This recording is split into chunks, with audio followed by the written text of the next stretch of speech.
Have you ever noticed someone in your life slowly disappearing?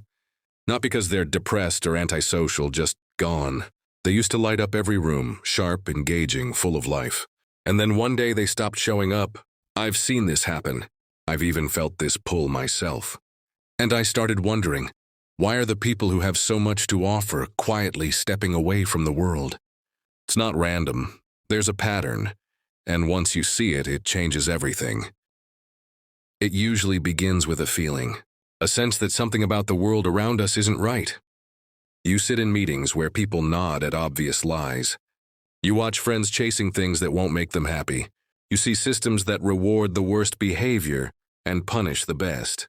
And slowly you realize, it's not you that's crazy, the world is. Once you see it, you can't unsee it.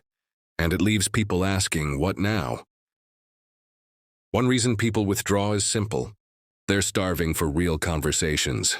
Most social interactions today feel like cardboard. Lifeless, repetitive, meaningless. We talk, but we don't listen. We fill time, but not hearts. Imagine being a chef forced to eat fast food every day. That's how shallow small talk feels to people who crave depth. So they step back, not from people, but from the empty rituals we call connection. Another reason is the herd mentality. People give up their individuality just to fit in. And when someone dares to question the status quo, they're quickly silenced, corrected, or pushed aside. The brightest minds can't unsee this. They can't stop questioning. But society doesn't like questioners. It prefers followers. So these people face a painful choice: lose their minds or lose their place in the crowd. Many choose neither. They build their own quiet lives far from the noise. Here's another truth they see. We live in a system designed to make us feel empty. So we keep buying things to fill the void. The intelligent mind sees right through it. They watch people define themselves by brands, by stuff, by appearances. And they ask the question nobody wants to hear. What's the point? And because they can't unsee the emptiness, they often walk away from careers, from lifestyles, from the very systems that keep this cycle running. We're more connected than ever before, and yet more alone. Have you felt it too? Social media promises friendship but delivers performance. It offers community but gives us crowds. And everything, every thought, every feeling gets flattened into something shallow and bite-sized. For those who crave real connection, this is unbearable. So they log off. They disappear. Not because they hate technology, but because they love humanity too much to accept the fake version. The smartest minds need space to think, but we live in a world that fears silence. We're bombarded with noise, distraction, motion, nonstop.